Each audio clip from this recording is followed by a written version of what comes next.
Penyebab kecelakaan maut yang menewaskan 9 orang siswa, seorang guru dan seorang pengendara di kawasan Ciater, Subang, Jawa Barat Sabtu pekan lalu hingga saat ini masih terus ditelusuri. Setelah Direktorat Lalu Lintas Polda Jawa Barat dan Satlantas Polres Subang melakukan olah tempat kejadian perkara, kini giliran pihak Komite Nasional Keselamatan Transportasi (KNKT) yang melakukan penyelidikan. Dalam investigasinya, KNKT menyoroti sistem pengereman yang diduga alami blong. Saat petugas gabungan dari agen pemegang merek atau APM pabrikan pembuat bus melakukan pemeriksaan fisik kendaraan, kecurigaan kecelakaan bus Transputra Fajar akibat rem blong pun terungkap. Hasilnya ditemukan adanya material alat pengereman yang telah dirubah, serta adanya kebocoran pada mekanik pengereman, baik kebocoran oli maupun angin.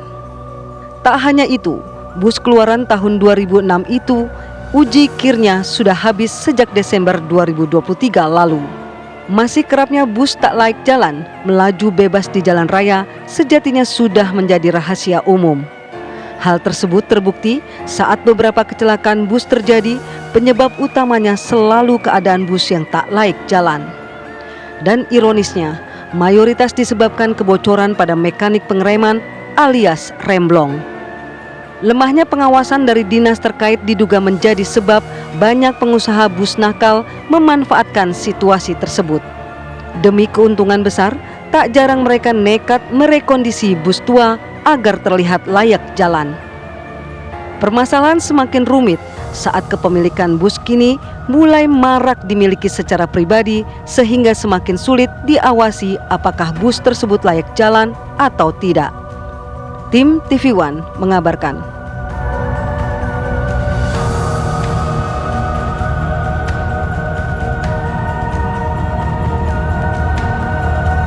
Keterangan saksi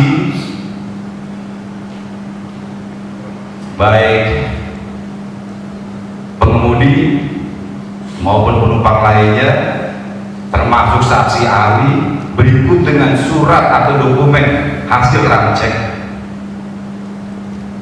yang tentunya sudah dengan pasal 184 KUHP dan sudah kita dahului dengan gelar perkara yang tadi sore sudah kita lakukan. Kita menetapkan bahwa tersangka dalam kasus kecelakaan bus ini adalah pengemudi bis Putra Fajar atas nama saudara saya. Ya, kita review kembali pemirsa. Polisi dari jajaran Polda Jawa Barat dan Polres Subang akhirnya menetapkan Sadira, supir bus pariwisata Transputra Fajar yang membawa rombongan pelajar SMK Lingga Kencana Depok Jawa Barat yang mengalami kecelakaan dan berujung kepada 11 nyawa yang meninggal dunia juga ya di lokasi. Dan informasi ini disampaikan langsung oleh jajaran Ditlantas Polda Jawa Barat dini hari tadi. Artinya sudah ada peningkatan status ya, dari penyelidikan ke penyidikan dengan ditetapkannya satu tersangka yakni supir truk. Dan tidak menutup kemungkinan juga mungkin tersangkanya juga akan bertambah melihat proses penyidikan ini masih terus didalami oleh pihak kepolisian. Dan juga kita akan membahas mungkin ya Via, kalau melihat kan fakta lapangan, kemudian olah TKP, ini kan dugaan memang bus ini tidak layak jalan.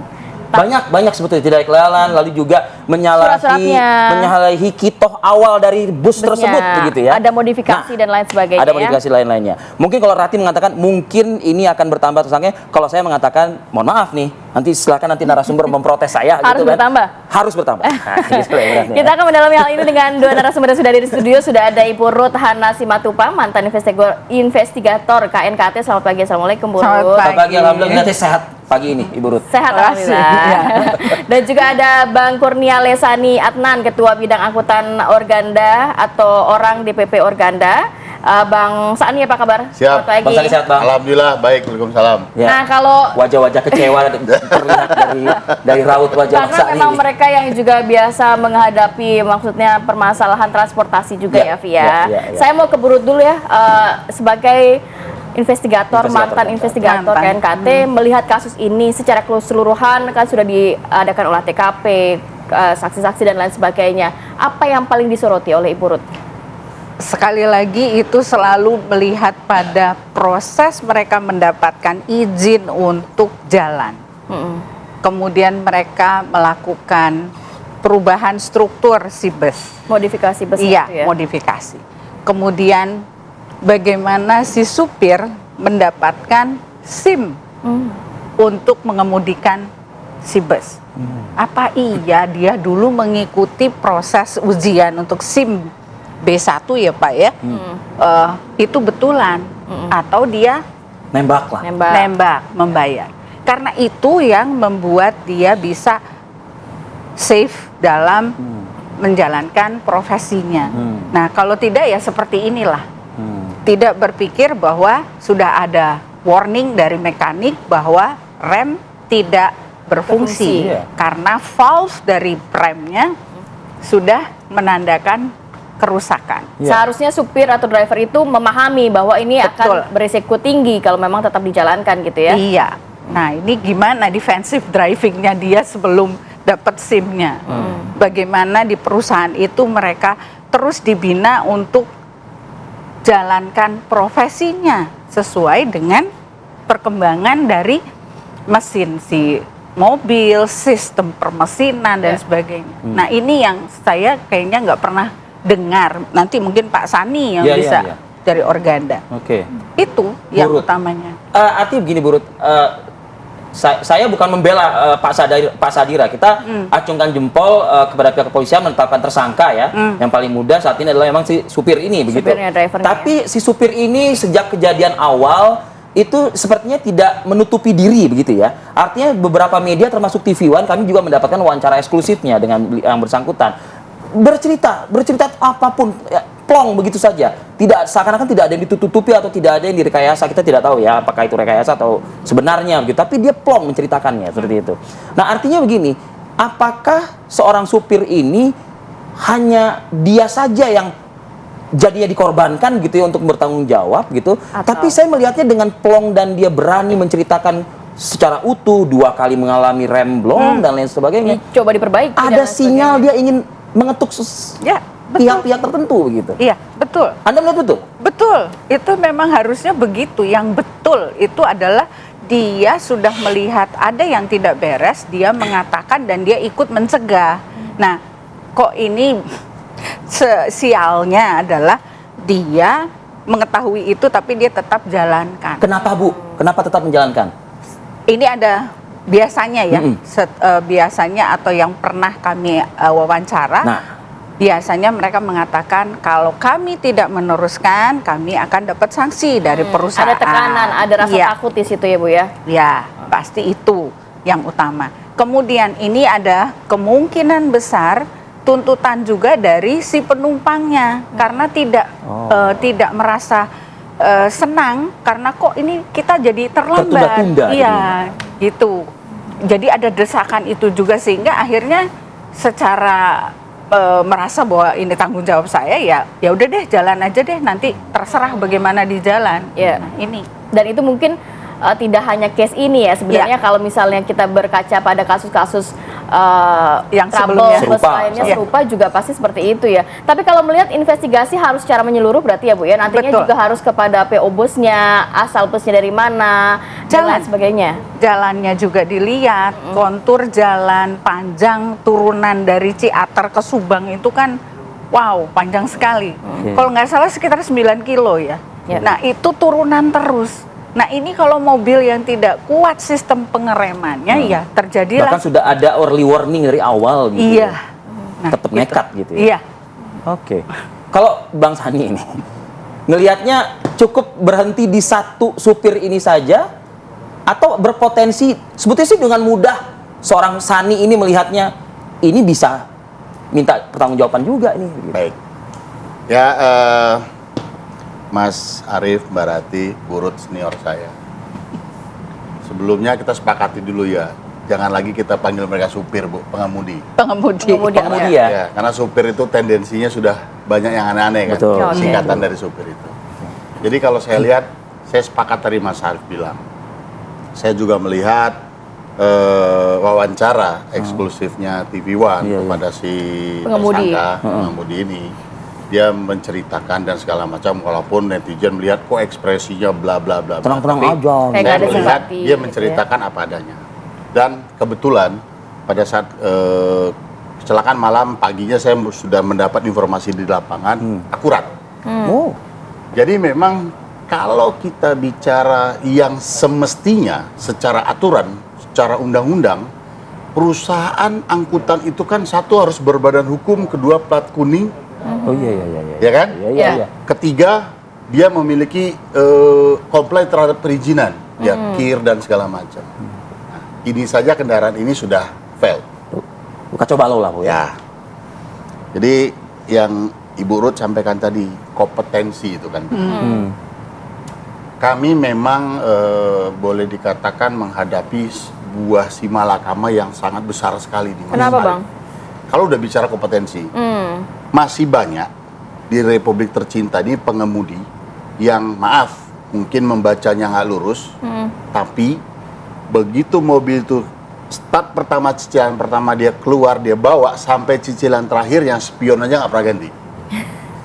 Tapi ada dan banyak yang dia lulusan SMA dan segala macam, Oke. baru jalan 2 PP aja ada spion kanan pecah, lampu belakang kesenggol. Artinya ini kan Kompetensi Passion. pengemudi kita ya. Indonesia ini masih kuat dengan passionnya tadi, Ya.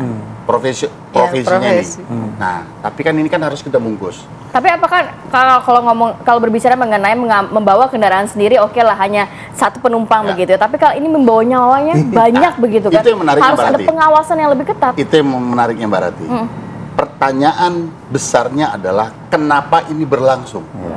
Saya nyatakan di forum yang terhormat dan bahagia ini, banyak di muka bumi Indonesia ini angkutan yang tidak comply dan itu bebas beroperasi. Banyak ya?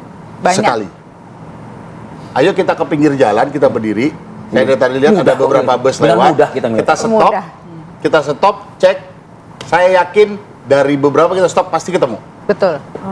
Nah, kenapa? Ini kan yang menjadi pertanyaan besarnya iya. Mbak Rati Why? dan semua khalayak, kenapa bisa terjadi? Iya. Karena pembiaran. Nah, pembiaran ini kenapa? Karena sistem. Pemberi izin regulasi secara administratif kan Kementerian Perhubungan. Ya. Tapi Kementerian Perhubungan tidak punya kemampuan dan kewenangan. Karena memang ada yang di ranah daerah juga ya kabarnya ya. Tunggu Mbak Rati. Kementerian Perhubungan itu tidak, dia punya kuku tapi nggak tajam. Oke. Nah, yang berwenang itu kan Polri di jalan raya. Artinya Dan begini. Dishub mungkin ya? Dishub. Nah, jadi gini, kalau sudah yang dikeluarkan Kementerian Perhubungan itu kan izin angkutan tidak dalam trayek atau pariwisata, Iya. antar kota antar provinsi, Betul. antar jemput antar provinsi. Kalau yang di daerah tuh AKDP, AJDP, iya. ya kan. Nah, ini kan ada turunan-turunan. Sesama instansi yang segaris, katakanlah perhubungan saja, Iya. dengan kebijakan-kebijakan daerah, ini saja Nggak inline. banyak yang tidak connect. Ditambah antar institusi tadi. Jadi maksud saya, ini kita, ya ini maaf, bukan saya mengabaikan, saya anggap ini sudah. Ini kita jadikan pelajaran kesekian dan jangan ada lagi. Betul. Pembiaran ini kita stop. Bagaimana Oke. pengawasan dan Harus mulai dari penegakan? mana jadinya Bang Sani? Pengawasan. Oke. Jadi antara yang memiliki kewenangan di jalan dan yang mengeluarkan regulasi secara administratif, ini duduk bareng dan bekerja bareng. Biar ketemu tuh, biar connect tuh kan? Yes. Nah, Oke. tadi yang Mas Arief bilang, nih dari tadi agak emosi nih kalau saya lihat. Iya.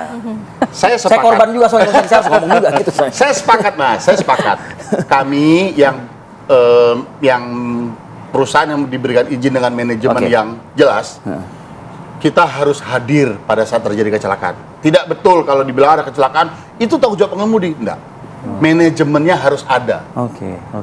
Either itu nanti kesalahan pengemudi nanti kita klaim atau apa itu belakangan. Bentuknya pendampingan lah ya begitu Yes, mungkin ya. kita harus hadir, wajib untuk pertanggungjawaban. Oke. Nah, menariknya case Ini. Putra Fajar ini, bus ini kan ada masalah lain Iya. yang merubah spesifikasi Iya. tadi. Itu dia modifikasi. spesifikasi. Jadi ini menjadi yang high decker harus, ya. betul, ini yang harus bertanggung jawab itu bukan hanya pengemudi, Tapi Saya perusahaan juga. perusahaan dan pelaku yang merubah Iya. wujud ini. oke. Tapi Merubah sebenarnya bisa wujud. dirubah kalau boleh dirubah untuk sebuah bus pariwisata ini. tampang orang aja bisa dirubah kok. Semakin menarik Boleh, diskusi boleh. pagi ini nih kalau gitu ya. Kita ulas kita lebih dalam lagi nanti ya di segmen berikutnya. Kita jeda dulu, Sina, kami akan kembali saat lagi. Wajah orang aja bisa.